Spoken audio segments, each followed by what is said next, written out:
옆에 계신 분들하고 한번 눈으로라도 인사하겠습니다. 샬롬. 오늘 3부 예배 나온 여러분들, 또 이 시간에 온라인으로 예배를 드리는 분들도 많으실 텐데 여러분들에게도 하나님의 평강이 있기를 바랍니다. 지난주 우리는 예수님께서 죽은 지 사흘 만에 부활하신 부활을 기념하는 부활절 예배를 하나님께 드렸습니다. 오늘은 그 부활하신 예수님께서 제자들에게 찾아오시는 그런 사건을 좀 주목하면서 은혜를 좀 받으려고 합니다. 마가의 다락방에 모여있는 제자들의 상황이 오늘 본문에 나옵니다. 제자들은 이미 여인들로부터 예수님의 부활에 대한 이야기를 들었을 것이고, 베드로는 예수님의 빈 무덤을 보고 오기도 했습니다. 또 엠마오로 내려가던 두 명의 제자가 부활의 예수님을 만나게 되죠. 다시 예루살렘으로 돌아와서 제자 공동체들에게 예수님 부활하셨고 우리가 그분을 만났다, 이렇게 말씀을 전해 주었습니다. 그러나 제자들은 이런 부활에 대한 소식을 듣긴 들었지만 자신들에게 부활이 실제화되지는 않았지요. 그래서 두려움 가운데 제자들이 처해 있는 겁니다. 이런 제자들에게 예수님은 두 번씩이나 너에게 평강이 있을지어다, 이렇게 평강을 선포하셨어요. 두 번씩이나 반복적으로 예수님께서 제자들에게 평강을 선포하셨습니다. 예수님은 부활하셔서 제자들을 공식적으로 3번 정도 만나셨습니다. 오늘 첫 번째가 그 만남이고요. 두 번째는 제자들이 만날 때 마가라고 하는 제자가 없었죠. 출타 중이었기 때문에 마가가 함께 있을 때 예수님이 또 그들에게 나타나셨고요. 그리고 세 번째는 디베랴 바닷가에서 고기를 잡고 있는 제자들을 예수님이 찾아가신 장면. 공적으로 예수님의 제자들을 예수님은 3번 정도 만나시게 돼요. 오늘은 그 첫 번째 제자들의 만남을 오늘 이 본문은 기록하고 있습니다. 자, 지금 제자들의 상태가 어떤 상황일까? 제가 모두에도 말씀드렸듯이 부활에 대한 이야기를 들었고 부활을 목격한 사람들의 이야기도 들었을 것이란 말이죠. 그러나 제자들은 예수님의 부활이 자신들에게 실제화되지는 않았습니다. 그래서 그들의 상태가 오늘 요한복음 20장 19절에 기록이 되어 있습니다. 우리 한번 다 같이 한번 읽어볼까요? 제자들이 유대인들을 두려워하여 모인 곳에 문들을 닫았더니. 제자들이 유대인들을 두려워했다. 여러분, 유대인들이 예수님을 십자가에 못 박아 죽였잖아요. 그죠? 그러니까 유대인들을 두려워할 수밖에 없죠. 자기들도 예수님과 잔당이라고 하는 누명을 쓰고 자기들도 잡혀 죽을 수밖에 없는 상황, 이런 것들이 제자들로 하여금 두려움을 갖게 만들었습니다. 그리고 나서 모인 곳에 문들을 닫았더니, 문들이라고 하는 복수를 쓰고 있는 것을 주목할 필요가 있습니다. 물론 마가의 다락방에 있는 모든 문들을 닫을 수도 있었고, 하나만이 아니라 문이라는 문은 다 닫을 수 있었고, 영적으로 보면 이 말은 제자들의 마음의 문도, 예수님이 떠나고 나서 실망한 제자들이 마음의 문도 닫았다. 왜냐하면 곧바로 디베라로 다 돌아갔으니까요. 그런 제자들의 상황을 오늘 본문은 보여주고 있습니다. 이렇게 두려움에 떨고 공포에 사로잡혀 있던 제자들에게 예수님께서 나타나셨어요. 예수님의 몸이 부활체로 나타나셔서 시와 공간을 초월하여 문을 닫고 있는데도 호연히 제자들 가운데 주님은 나타나셨습니다. 그리고 나서 예수님이 제자들에게 하셨던 말씀이 오늘 19절 하반절에 보면 너에게 평강이 있을지어다. 너에게 평강이 있을지어다 라고 예수님께서 두 번씩 말씀을 하셨습니다. 부활 이후에 처음으로 만난 제자들, 예수님이 얼마나 할 말씀이 많으셨겠어요. 생각해 보세요. 베드로야 너는 왜 그랬니? 뭐 이런 거. 너희들이 이렇게 나를 실망시킬 수 있니? 다 도망갔더라. 뭐 이런 얘기 충분히 할 수 있죠. 또 조금 수준을 높이면 앞으로 너희들이 선교해라. 복음을 전해라. 십자가를 위해서 살라. 순교해라. 뭐 이런 말도 하실 수 있죠. 그러나 예수님은 제자들에게 다른 말씀을 하지 아니하시고 너에게 평강이 있을지어다. 두 번씩이나 반복적으로 예수님께서 그 말씀을 하시고 계신 것입니다. 그러니까 제자들에게 평강을 기원한 거예요. 그래서 오늘 저와 여러분이 살펴봐야 될 말씀은 제자들에게 주셨던 그 평강, 예수님이 제자들에게 선포하셨던 그 평강이 무엇이고 그 의미가 무엇인지를 오늘 저와 여러분들이 확증하고 돌아가셨으면 좋겠습니다. 제 서재에 있는 책들을 다 이렇게 보면서 평강에 대한 주제가 있는 책들을 다 꺼내서 한번 일주일 동안 읽어봤습니다. 역사적으로 평강 혹은 평화는 시대에 따라 좀 다르게 이해가 돼요. 역사적으로 그런 히스토리가 좀 있는데요. 먼저 로마 사람들은 평화를 팍스 로마나 이렇게 하거든요. 팍스 로마나. 로마 사람들이 평화를 말할 때는 힘의 논리예요. 군사적인 강력한 힘을 가지고 지배하면 전쟁이 멈춰진다. 평화가 임한다라고 하는 논리죠. 이것을 팍스 로마나 이렇게 말합니다. 힘을 통해서 얻어지는 평화이죠. 이게 로마가 말하는 평화의 의미예요. 이것은 상당히 좀 이해가 되죠. 오늘 우리 인류사들을 좀 보면 우리가 처음 인간이 채집 생활을 했지 않습니까? 그러니까 과일들을 따먹고 열매를 따먹고 짐승을 잡아먹고 하는 이 채집과 수렵 생활을 할 때는 육체가 힘이었죠. 건강한 사람, 그런 사람들이 힘을 갖게 되었죠.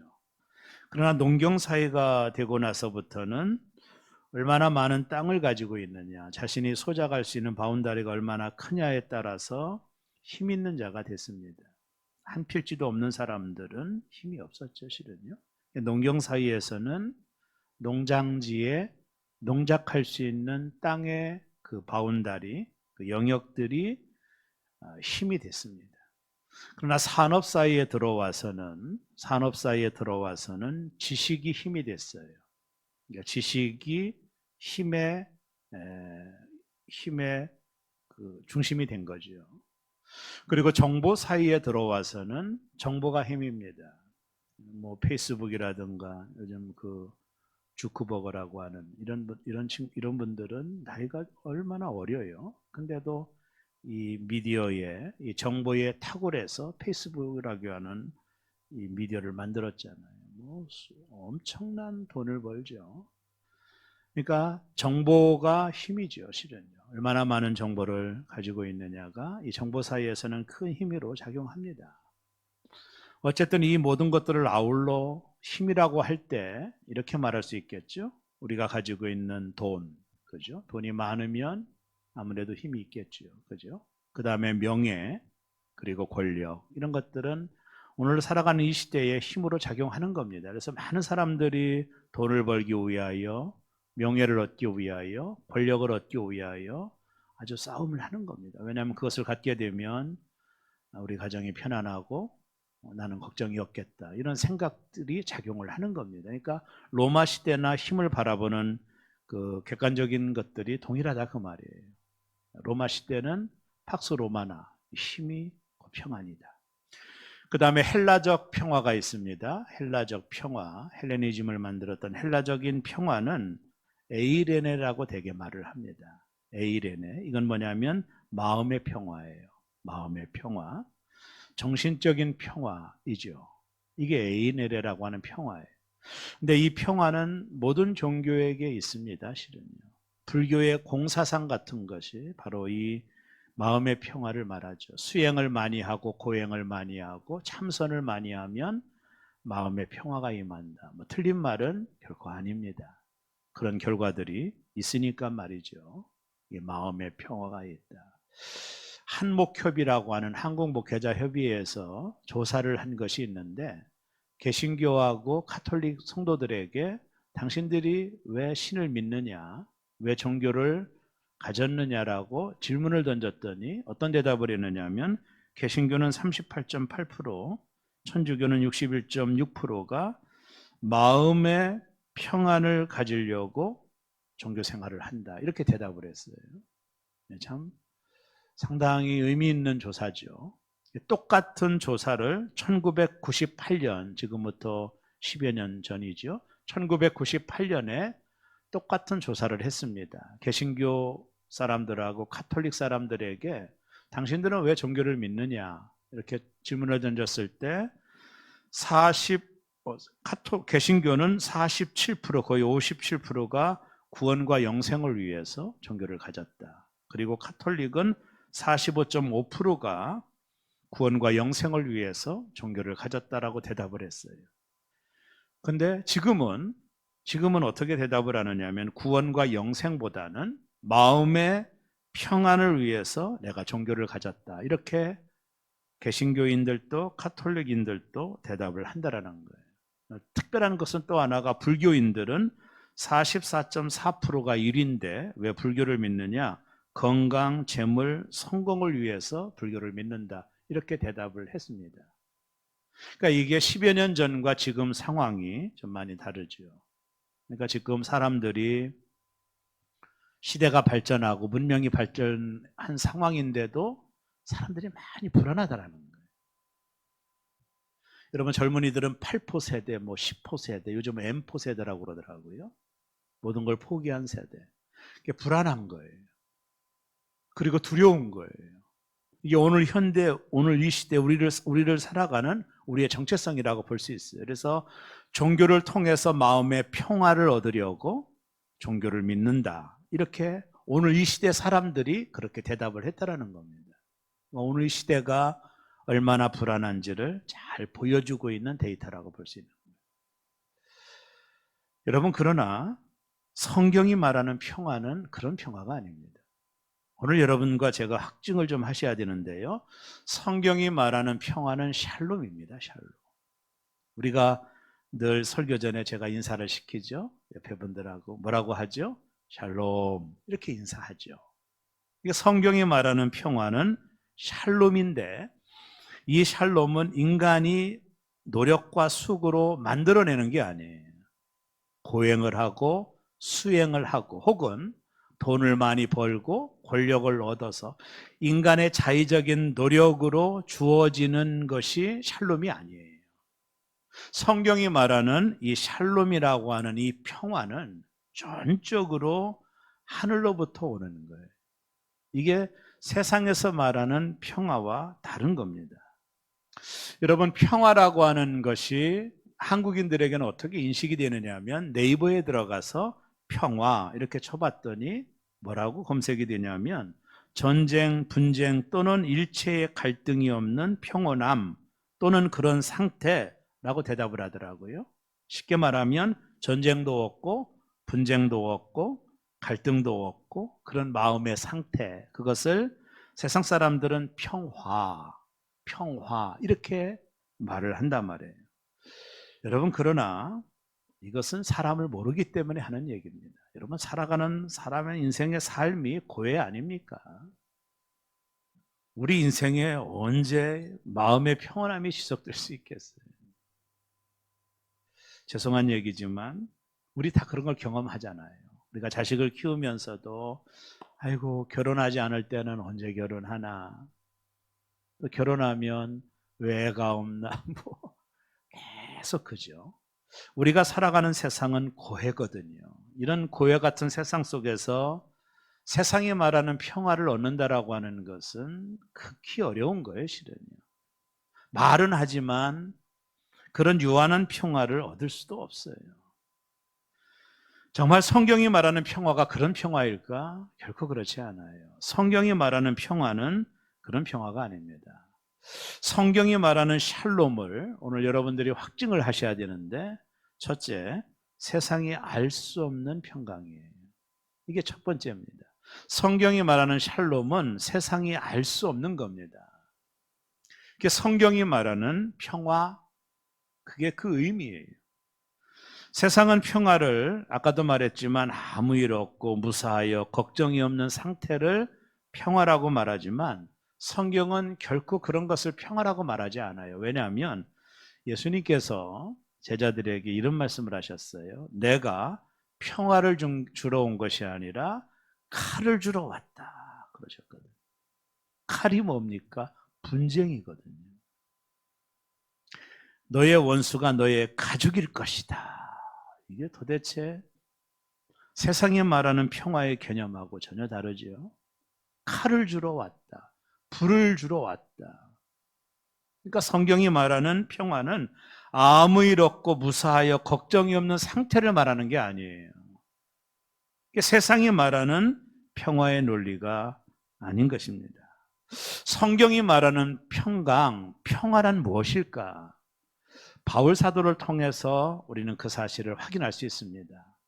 바울 사도가 많은 편지를 교회들에게 보냈잖아요. 빌립보 교회에게 보낸 편지가 빌립보서가 되고, 골로새 교회에 보낸 편지가 골로새서가 되고, 많은 편지를 바울이 보낼 때 항상 편지의 서두에 바울이 잊지 않고 기록하는 문장이 있습니다. 여러분 한번 찾아보세요. 언제나 바울이 편지의 서두에 항상 빼놓지 않고 문안 인사를 드릴 때 기록한 문장이 있어요. 자, 에베소서 1장 2절에 그 말이 좀 나옵니다. 하나님 우리 아버지와 주 예수 그리스도로부터 은혜와 평강이 너희에게 있을지어다. 바울이 이 편지를 받는 수신자들이죠. 발신자인 바울이 이 편지를 받는 수신자된 교회들에게 편지를 보내면서 항상 언급한 거예요. 은혜와 평강이 너희에게 있을지어다. 바울 사도도 평강을 기원하고 있는데, 여기 보면 은혜와 평강이라고 했죠. 이것은요, 동전의 양익과 앞뒤와 뒤와 같이 떨어져서는 개별적으로 존재하지 않는 영역이에요. 은혜가 있기 때문에 평강이 있고, 평강이 있기 때문에 은혜가 있는 거예요. 이 둘은 떼야 뗄 수가 없는 꼭 붙어있는 동전의 양면 같은 거예요. 이것이 성경이 말하는 샬롬입니다. 성경이 말하는 평화라고 볼 수 있는데, 오늘 에베소서 1장 2절에 보면 이 은혜와 평강이 하나님과 우리 아버지와 주 예수 그리스도로부터 온다, 이렇게 말했습니다. 은혜와 평강이 오는 통로가, 이 은혜와 평강을 누가 주시냐면 하나님 아버지와 주 예수 그리스도, 그분으로부터 오는 은혜와 평강이라는 거예요. 은혜와 평강은 떨어져서 생각할 수 없는 것입니다. 은혜가 있기에 평강이 있는 거예요. 자, 그러면 그 은혜가 뭘까? 하나님으로부터 혹은 예수 그리스도로부터 비롯된 그 은혜가 뭘까? 그 은혜를 알아야, 그 은혜가 내게 있어야 평강이 있다면 그 은혜가 무엇일까가 대단히 중요한 거죠. 자, 그 은혜를 제가 잠깐 한번 설명할게요. 하나님이 천지 만물을 창조하셨습니다. 그리고 하나님은 아담과 하와와 에덴 동산에서, 정말로 에덴 동산에서 아무 걱정이 없이 아담과 하나님과 교제가 있었어요. 이게 천국의 모형이라고 하잖아요. 근데 하나님이 에덴 동산 중앙에 있는 선악과를 먹으면 안 된다. 너희가 그걸 먹으면 정령 죽을 것이다. 이 말은 너희가 나의 형상대로 지음을 받았더라도 너희는 여전히 피조물이라는 거예요. 너희가 하나님의 말씀에 순종할 자, 하나님을 온전히 의지하고 살아갈 자로 창조된 것, 너는 개별적으로 존재할 수 없는 존재로 내가 너를 지었기에, 너희가 내가 먹지 말라고 하는 선악과를 만약에 어기고 너희가 너의 가치를 주장하고 네가 뭔가 할 수 있다라고 생각을 통해서 나의 명령에 너희가 불순종하면 너희는 반드시 죽을 것이다. 정령 죽을 것이라고 하나님 말씀하셨어요. 근데 아담이, 하와가 뱀의 유혹에 넘어가, 뱀이 뭐라고 유혹합니까? 너희가 그거 먹으면 하나님처럼 돼. 의존적이지 않고 네가 스스로 독립하여 하나님과 같이 될 수 있다라고 하는 피조물이 조물주가 되려는 유혹에 넘어진 거예요. 그렇게 만들어지지 않았는데, 우리가 하나님을 충분히 의지할 때 인간은 행복이 있도록 만들어졌는데, 스스로 그 관계를 파기하고 선악과를 따먹음으로 이 땅에 죄가 들어왔습니다. 이 죄의 결과는 심각했습니다. 이 죄가 들어옴으로 자신들의 벌거벗은 모습이 드러났고 수치가 드러났어요. 그리고 죄로 인하여 인간은, 영원히 살 존재였던 인간이 반드시 죽게 되었어요. 왜요? 죄의 삭은 사망이에요. 반드시 죽게 되어 있어요. 이런 죄를 지었던 인간, 야, 이제 우리가 죽는 존재가 됐구나. 이것을 받아들였던 아담 하와가 어떤 모습을 가지고 있는지를 보세요. 어느 날 하나님이 아담을 불렀어요. 아담아, 내가 어디 있느냐? 죄를 짓고 나서 그때 아담이 창세기 3장 10절에 이렇게 대답을 합니다. 이르되 내가 동산에서 하나님의 소리를 듣고 내가 벗었으므로 뭐하여 두려워하여 숨었나이다. 인간에게 처음으로 두려움이라고 하는 이 감정이 찾아오게 된 거예요. 그전에는 두려움이 없었어요. 인간은 두려워하도록 창조된 존재가 아닙니다. 근데 죄를 범함으로 인간이 최초로 두려움이라고 하는 감정을 느끼게 된 겁니다. 이것은 죄의 결과입니다. 죄의 결과로 사망이 왔고, 그 사망을 목전에 둔 인간은 그 두려움의 존재가 된 거예요. 여러분, 죽음이 얼마나 무서운지 모릅니다. 결국에 이 말은 사망을 앞에 두고 살아가는 이 땅의 모든 사람은 두려움에서 자유할 수 없다는 거예요. 여러분, 저는 목회하면서 너무나도 많이 봅니다, 이 사실을. 어떤 분이, 건강하던 분이 암 진단을 받고 몇 개월을 살지 못한다는 소식을 듣고 이틀 만에 사람이 어떻게 변하는지도 봤고요. 이 죽음이라고 하는 것이 엄청난 두려움으로 찾아오는 거예요. 제가 1부, 2부 때도 잠깐 그런 말씀 드렸지만, 사형수가 사형을 당하기 위하여 오늘이 사형당하는 날입니다. 간수들이 그를 데리고 사형장으로 가요. 오늘 죽는 날입니다. 벌써 판단이 내려서 사형을 당하는 날. 사형수가 사형을 당하기 위하여 이제 가는 거예요. 근데 이제 계단을 이렇게 내려가는 겁니다, 사형수가. 그러면서 계단을 내려가는 동안에 막 앞이 캄캄하잖아요. 이제 죽는다라고 하는 것이 공포로 작용하니까 앞이 캄캄해서 휘청거려서 넘어질 뻔했어요. 그때 사형수가 뭐라고 한지 아세요? 아이고, 죽을 뻔했네. 이게 인간의 실존이거든요. 인간의 실존이에요. 그 유대인들이 철판에서 밑에서 가스불로 철판에서 그 히틀러가 유대인들을 죽일 때 나중에 그 부모들이 어떻게 죽은지 아세요? 너무 뜨거워서 자신의 아이를 바닥에 놓고 거기 올라가서 죽었어요. 죽음 앞에 무서운 겁니다, 죽음은. 이 죽음의 공포가 얼마나 무서운지 몰라요. 사망을 앞에 두고 살아가는 이 땅의 모든 사람은 두려움에서 자유할 수 없습니다. 이 죽음의 공포가 얼마나 무서운지 모릅니다. 죽음을 앞에 둔 사람이 이 땅의 자원인 물질, 명예, 권력, 이걸 다 갖는다 해도 여러분, 절대로 평안을 얻을 수 없어요. 죽음이 그만큼 무서운 거예요. 그래서 하나님이신 예수님이 인간의 몸을 입고 이 땅에 오신 거예요. 그리고 십자가에 달려 죽으시며 테텔레스타이, 다 이루었다. 내가 모든 사람의 죄를 담당하고 십자가에 달려 죽으심으로 이 사망을 이겼다라는 거예요. 그리고 부활하셔서 사망 권세를 깨트리고 부활의 첫 열매가 되신 주님이 오늘 제자들에게 찾아오셔서 너에게 평강이 있을지어다 라고 선언하고 있는 거예요. 그 예수님이 두려움에 떨고 있는 제자들에게 평강을 선포하시는 겁니다. 결국 평강이란 하나님이 주도적으로 죄를 해결해 주시고 그 죄로 인해 두려움에 떨어진 우리에게 이제 죄 문제를 내가 다 해결했으니 이제 너희는 평강을 가져라고 하는 하나님의 자기 선언인 거예요.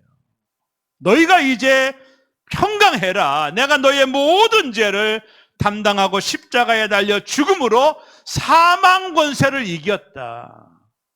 너희가 이제 평강을 가져라. 사망 권세를 내가 이겼으니 너희가 이제 평강을 가지라고 하나님이 선포하는 거예요. 그래서 예수 그리스도의 이 복음을 믿는 자들에게 죽음이라고 하는 것은 천국으로 들어가는 출입문이 되어버렸어요. 누구나 통과해야 천국에 가는데 그게 바로 죽음이에요. 여러분이 이 믿음으로 이 사실을 믿는다면, 여러분이 죽음의 공포에서 벗어난 이 사실을 내가 믿는다면 그때 비로소 우리 마음에 부어지는 하나님의 은혜가 평강이에요. 그 어떤 것도 이 평강을 빼앗을 수가 없어요. 오늘 예수님이 그 평강을 선포하고 계시는 것입니다. 세상이 말하는 평강이란 아까도 말했듯이 아무 일 없고 무사하고 걱정이 없는 상태, 그게 평강이라면 여러분 그리스도인들은 그런 평강을 얻을 수가 없습니다. 우리가 살아가는 삶 자체가 고해요. 고난의 현장입니다. 수많은 고난과 고통과 절망과 좌절을 겪고 우리가 살아가는 것이 성도의 삶인 거예요. 그렇기 때문에 세상이 말하는 아무 일이 없고 무사한 것이 평화라면 우리와 먼 거예요. 우리는 그런 평화를 하나님이 우리에게 주고자 한 것이 아닙니다. 세상이 말하는 어떤 조건들이 잘 이루어져서 걱정이 없는 상태의 감정을 말하는 것이라면 성도는 이 땅에서 평화를 누릴 수가 없는 거예요. 성경이 말하는 평화는 그게 아닙니다.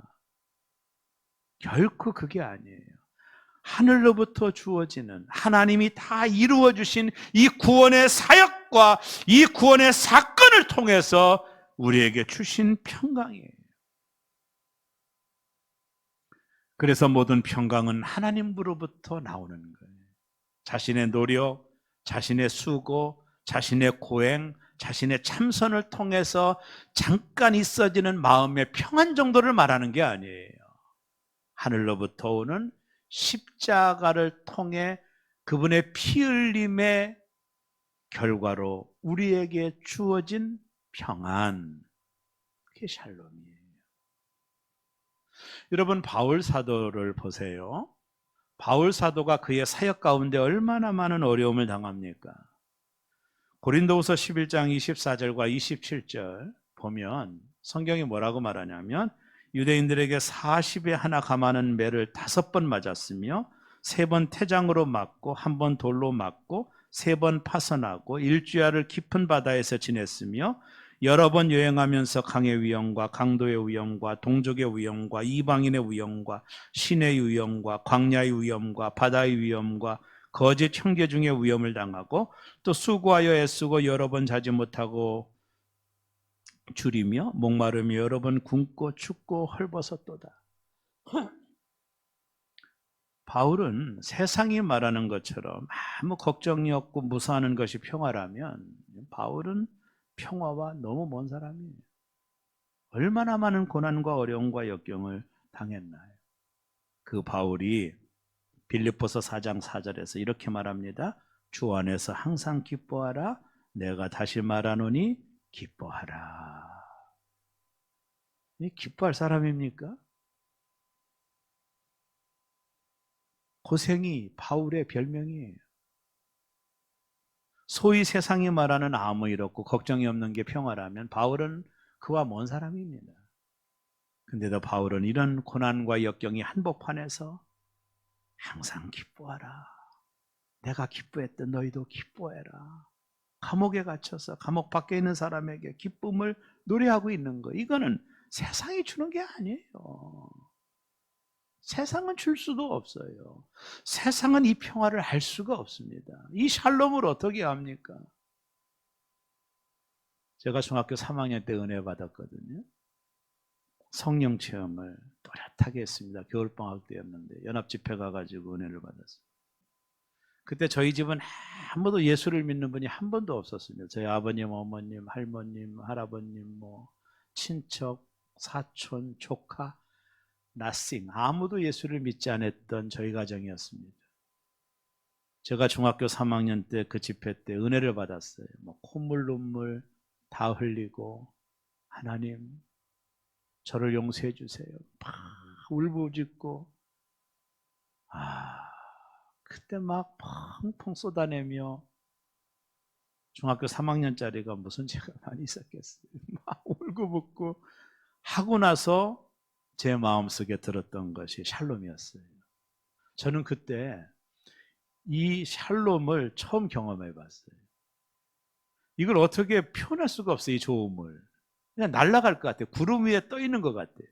우리 집이 바뀐 것은 아무것도 없어요. 여전히 아버님은 술 좋아하셨고 그래요. 아무것도 바뀐 게 없는데 내가 마치 구름 위에 떠 있는 것 같아요. 여러분 경험한 분들 아시잖아요. 성령 세례 경험한 분들은 다 아시잖아요. 너무 좋은 거예요. 막 이렇게 지금 죽어도 좋을 것 같아요. 너무 기쁜 거예요.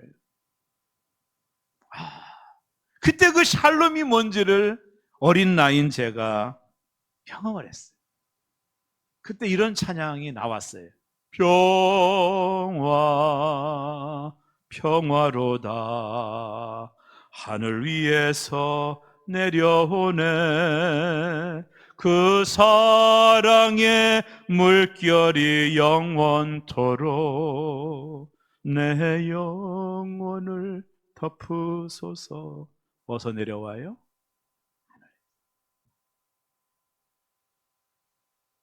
이 평화를 세상이 알까요? 몰라요. 세상은 알 수가 없어요. 그러나 우리 신자가 이 땅을 살면서 이 하늘에서 내려오는 하나님의 평화보다도 이 땅을 살면서 힘에 의하여 자꾸 평화를 찾아요. 내가 성공하면, 내가 출세하면, 내가 잘되면 내게 평화할 거야, 평강이 올 거야, 부족함이 없을 거야. 자꾸 이 땅의 자원을 통해서 평화를 얻으려고 한단 말이에요. 그것 때문에 신앙생활하고 종교생활한단 말이에요. 그것 때문에 기도하고 하나님을 찾는단 말이에요. 이 세상의 자원을 가지고 평화를 얻으려고 한단 말이에요. 하나님이 주고자 하는 것은 그런 것이 아니라는 거예요.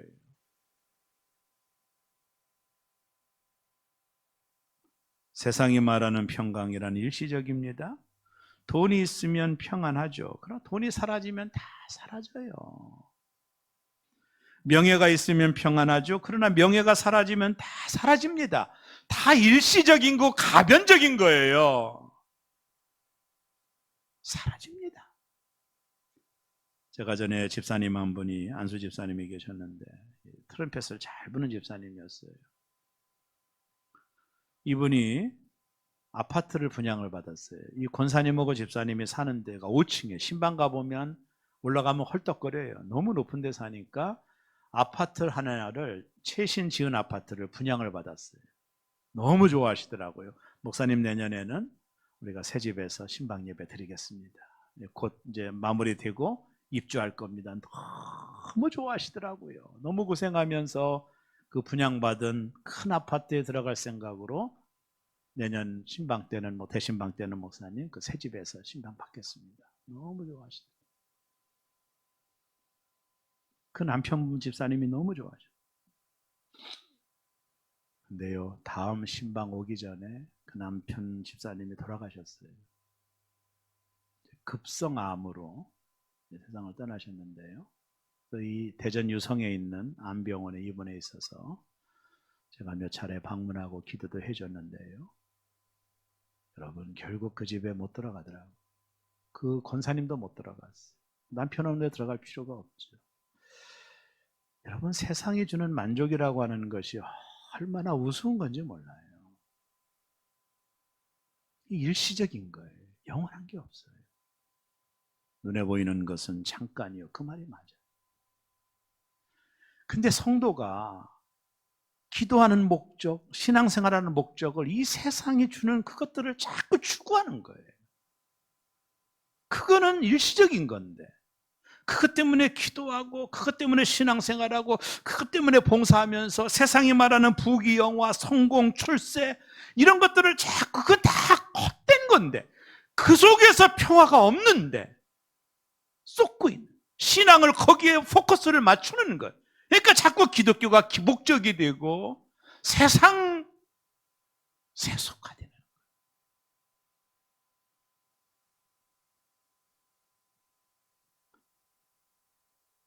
예수님이 주는 평화는 그런 게 아니에요. 잠깐 있다가 사라지는 그런 유치한 게 아니에요. 영원한 것, 지속적인 것, 요한한 거예요. 십자가의 핏값으로 부어주시는 평화예요. 우리의 죽음을 뛰어넘는 평화예요. 근데 세상이 이거를 알 수가 없어요. 알지를 못합니다. 세상은 다 썩고 있는 거예요. 눈에 보이는, 내가 부자가 되면, 성공하면, 대통령 되면 뭐 다 몸부림치지만 그건 일시적이고 가변적인 거예요. 거기서 인간이 평화가 있는 게 아닙니다. 여러분 속으면 안 됩니다.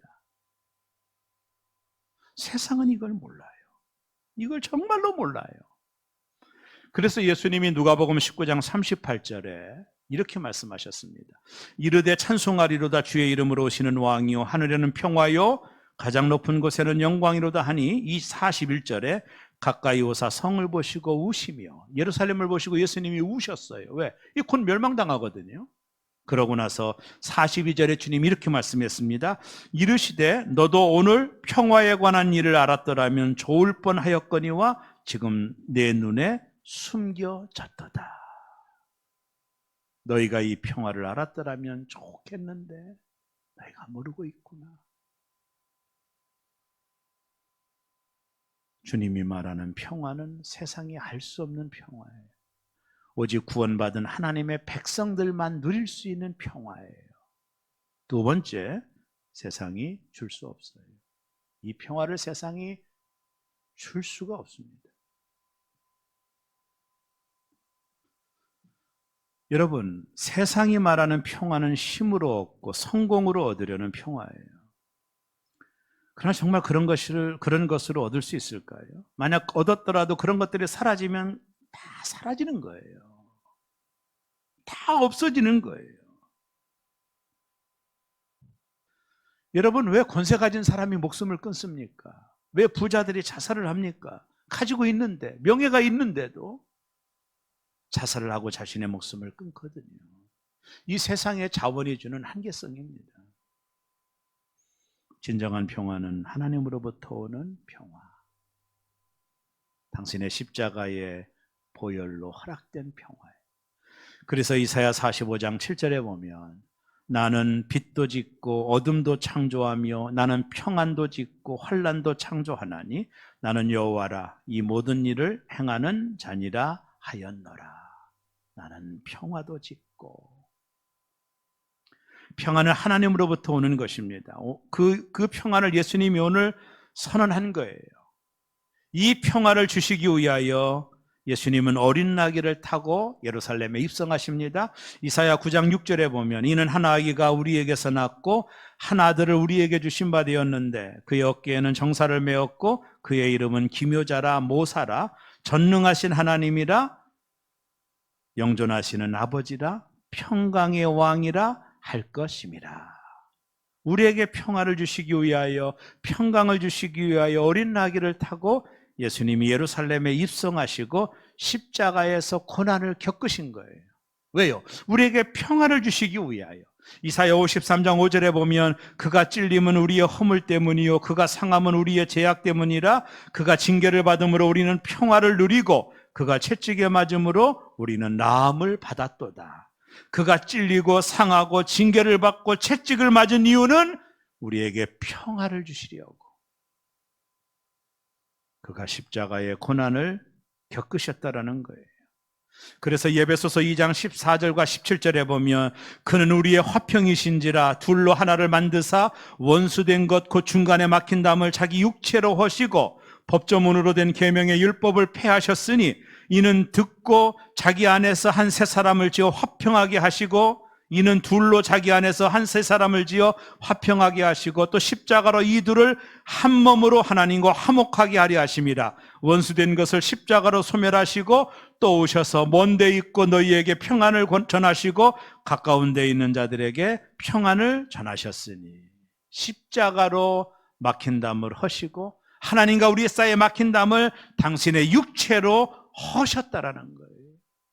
십자가를 지심으로 이 땅에 평화를 이루어 주셨다라는 것입니다. 그래서 마지막 세 번째, 오직 하나님만이 이 평강을 주실 수 있는 거예요. 이 평화를 세상은 알 수도 없고 줄 수도 없어요. 왜요? 오직 하나님이 주시기 때문에 고난을 당하시고 십자가의 죽으심으로 우리에게 부어진 평화예요. 부어진 평강이에요. 그럼 이걸 세상이 압니까? 알 수도 없고 세상이 줄 수 있습니까? 줄 수도 없어요. 그 십자가에 죽으시고 사흘 만에 부활하신 예수께서 제자들에게 말씀하시는 것입니다. 평안을 너희에게 주노라.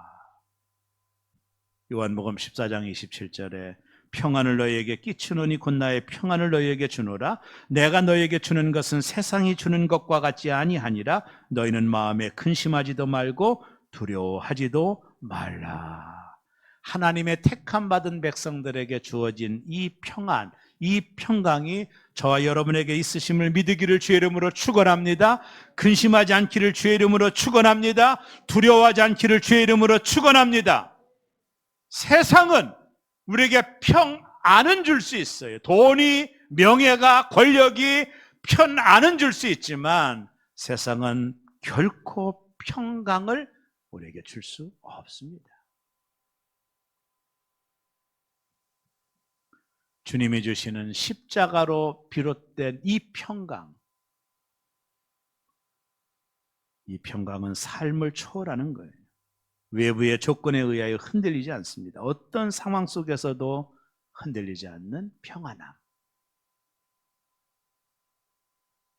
찬송가 413장을 작사한 호라시오 스태포드라는 분이 있어요. 스태포드. 이분은 시카고 변호사였습니다. 유명한 무디 목사님과 절친이었는데 1871년 시카고 대화자로 이 스태포드가 재산을 다 잃어버립니다. 하루아침에 알거지가 됩니다. 그리고 그의 아들을 잃어버리고 그는 그의 아내와 네 딸과 함께 유럽 여행을 계획을 합니다. 먼저 아내와 네 딸을 먼저 보내고 내가 일 처리하고 가겠다라고 말했어요. 1873년 아내와 네 딸이 배를 타고 가다가 배가 파손이 됐습니다. 226명이 죽었는데 거기에 네 딸이 사망을 했어요. 그리고 아내는 간신히 구사일생으로 살아났습니다. 부인을 데리러 가려고 배 승선합니다. 딸들이 죽은 바다를 지나갈 때 스태포드는 슬픔과 눈물이 앞을 가로막았어요. 그래서 선창에 들어가서 하나님 앞에 울부짖는 기도를 합니다. 재산 다 잃어버리고 아들 잃어버리고 내 딸 다 잃어버리고 하나님 왜 그러십니까? 막 통곡하며 기도하는데 새벽 3시 이분의 간증입니다. 새벽 3시 내게 알 수 없는 평안이 몰려왔다. 이분 이렇게 말해요. 내게 알 수 없는 평안이 몰려왔다. 주체할 수 없는 평안이 몰려왔다. 이분 이렇게 말합니다. 세상이 알 수 없는 평안이 어디서 온 줄 모르는 이 평안이 나의 온 영혼을 붙잡고 있었다. 그래서 그때 그 평안을 가사다가 기록을 했어요. 노트에다가 기록을 했습니다. 그리고 나중에 이분이 그때 누렸던 그 평안을 가지고 찬송가를 작사를 했습니다. 그것이 찬송가 413장입니다. 내 평생 가는 길 순탄하여 내 영혼 평안해. 내 영혼, 내 영혼 평안해.